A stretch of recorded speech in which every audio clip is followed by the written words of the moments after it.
Hi, welcome back. Yes, I'm back. It's Lord Ronick. Frank's in the back, but he's kind of blurry. Anyways, so it's been a while, but I want to get back and start doing videos. And the video I want to do today is the top 7 most powerful Sith Lords. Now, the reason why we're doing Sith Lords because I call myself Lord Ronick because I like Star Wars and I like the Sith, but we haven't done any real Star Wars video content. We did Star Wars streams, which if you check my Twitch, you can see some of the Star Wars streams we've done, but we haven't done any Star Wars lore on this channel. But I think today we're going to do that. As a fellow Sith myself, I'm going to react to that. So this is by Star Wars Theory, top 7 most powerful Siths, part 1. And this is, if you like this kind of content, Star Wars content, any other content, Sith, Jedi, any stuff, any Star Wars content you want me to do, let me know in the comments down below. But yes, we're back. We're going to do videos. Comment, like, and subscribe. Let's do this. All right, here we go. Top 7 most powerful Sith, part 1. We'll see how this goes. We would be honored if you would join us. Hey everyone, I'm going to make this a 2-part series where we'll cover the 7 Sith Lords in this video in no hierarchical order, and the second will cover another 7 of your choice. Top comments will get featured and their choices will be picked. Let's begin. All right, cool. We'll start with one of my favorite Sith from Legends. 1. Darth Krayt. Darth Krayt was a human who was raised with Tusken Raiders, who became a Jedi, a bounty hunter, and finally, a Dark Lord of the Sith. His birth name was Asharad Het. He was a general in the Clone Wars and one of the few Jedi to survive Order 66. After growing weary of the fate of the galaxy following the death of Sidious and Vader, he ventured off into the Outer Rim, only to be seized by an alien race known as the Yuuzhan Vong, who tortured him relentlessly. However, he ended up freeing himself by accepting the dark side within him and unleashing the full extent of his powers. After which, he proclaimed himself the new Dark Lord of the Sith, breaking the rule of 2 and creating his own new rule of 1, bringing him to the top of the new Sith Empire. Learning to prolong his life using the dark side of the Force, this allowed him to accumulate knowledge beyond the lifespan of a regular Jedi or Sith. His Force lightning was mastered beyond Palpatine's level, able to literally incinerate his foe to burnt dust. Damn. He was also able to project Force vision so detailed that he could see an opponent move before he even dueled them. He was not only masterful with one saber, but 2, owning his abilities and slaying Jedi who challenged him. During his time in power, he was arguably the most powerful Sith in existence, with a presence in the dark side so strong that he was felt throughout the entire galaxy. 2. Damn. Wow. Top 1. Great. All right. That is crazy. I mean, he even broke the rule of 2, which has been there for millennia at this point, right? Because this is after Return of the Jedi, right? And he just like, you know what? Screw the rule of 2. We're going rule of 1. I am the only one who is powerful, and I'm going to take you all out. There you go. You know what? I'll give you that one. Ah, our boy Nihilus. That's my buddy's favorite. Darth Nihilus. Here we go. During the Old Republic era, human-born Nihilus suffered from exposure to the attack of a terrorizing superweapon that destroyed everything it hit. This eventually left him with an insatiable hunger for the Force. The plague-like condition began to feed on his material body, burning into his skin and organs, much like that of corrosion on iron. It burned so deep until nothing but his soul remained. Requiring a vessel, he bound his death mask and body armor to his spirit so as to be visible among the galaxy. He was later discovered by Darth Traya.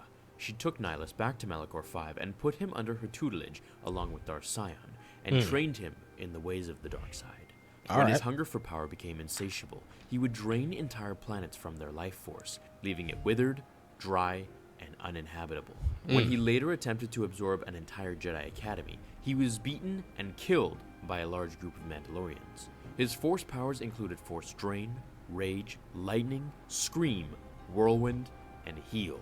His ability to reach into the Force and feel it around him allowed him to cast his thoughts as deep as one star system. 3. Darth. That's why you don't mess with that Sith. That's why I always pick him as like the top of the Sith, because that dude is insane. Like his hunger is like you can't even process that. It's like an urge like you can't get rid of. It's an addiction you have to constantly have to do. So like you don't want to mess with that guy. Darth Bane, here we go. Darth Bane. All right. Before Darth Bane, it was civil war between all Sith. It Yeah. was the Wild West era of the Sith world, where everyone killed each other for more power, and to get to the top. There were more Sith than could be counted, and this was how the Jedi eventually beat them with their unification of the Order. However, one Sith survived, and reformed the Order into the galactic empire that we have seen today. Bane created the Rule of Two, which stated that there could only be 2 Sith at a time, a master and an apprentice, no more. He would often say, one to embody power, the other to crave it.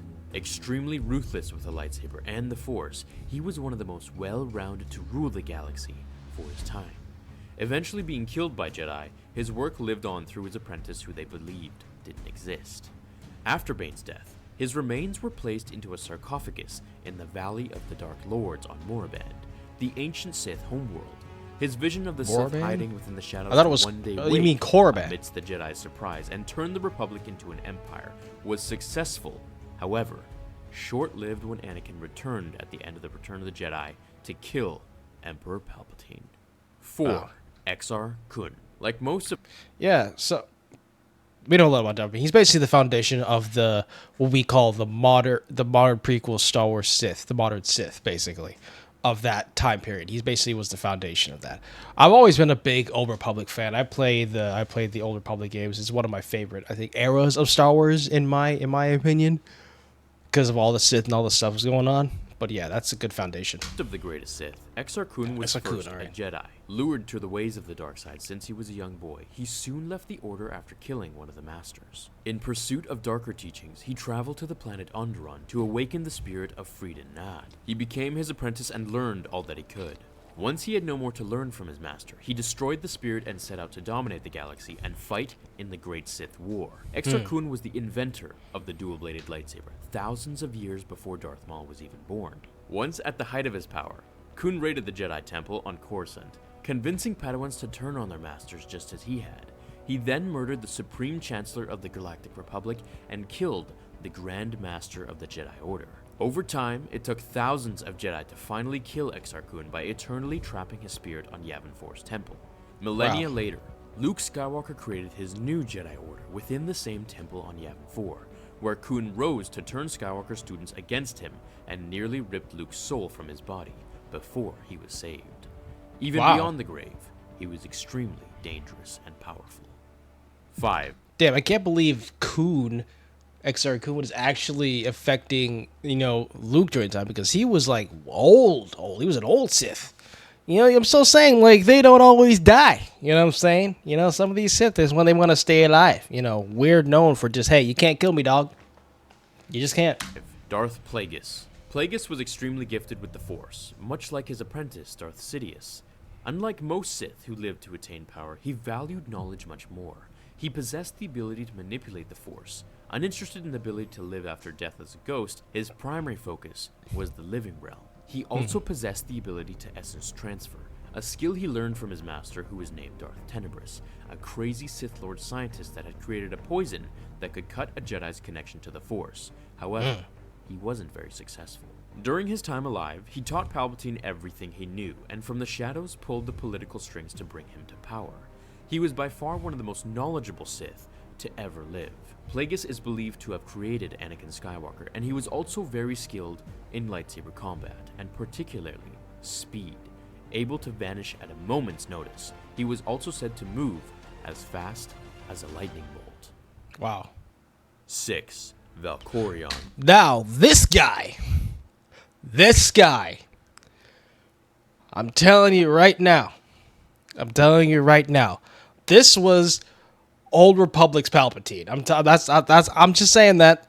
I'm just saying it. He was Old Republic's Palpatine because this motherfucker did not want to die at all. You know how many times I had to fight him in the game?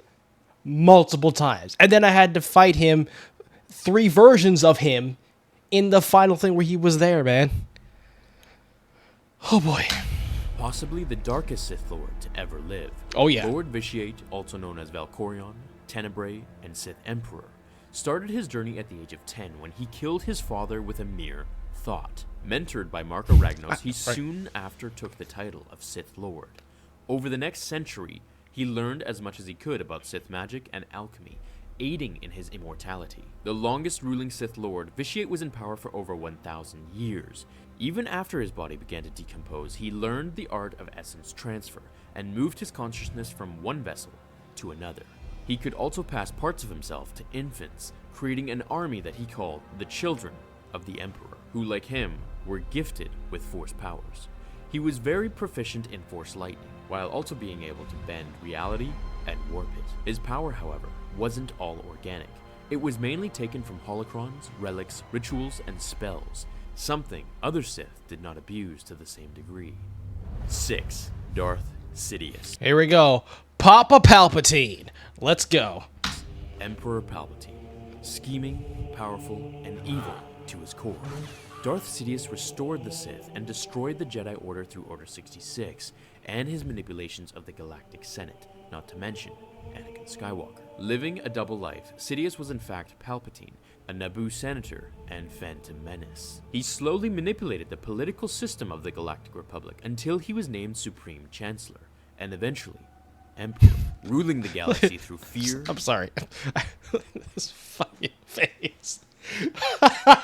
I know he's supposed to be the most powerful, but he has the most hilarious faces. I'm sorry. Like, look at that. Like, come on, dog. Look at that face. I'm sorry. And tyranny. In Legends, Palpatine's powers were far greater than what we were led to believe in the films. He was able to telepathically create hyperspace wormholes, teleport beings across the galaxy, force drain entire planets, essence transfer, and mind wipe billions of people. According to Yoda in the novelization, Sidious was more powerful than he was during the duel, and thus leading to Yoda's failure. Lucas himself is cited as calling Sidious the strongest Sith who ever existed. What did you all think about these 7 top Sith? Who would you like covered in the next 7? Let me know below and I'll make it happen. Thank you all so much for watching. I hope you're all having a great day or night wherever you are watching. All right, cool. Well, there you go. Did you like his choices of Sith? I thought they were pretty solid picks and everything, especially the most powerful ones. I would say those are really, really solid picks. Is there any other Star Wars content you want me to react to? Sith, whatever it is, let me know in the comments below and I will tag onto it because, hey, man, we got to get some Star Wars content up in here, y'all. So that's what we going to do. Make sure you comment, like, and subscribe. We'll see you in the next video. Peace.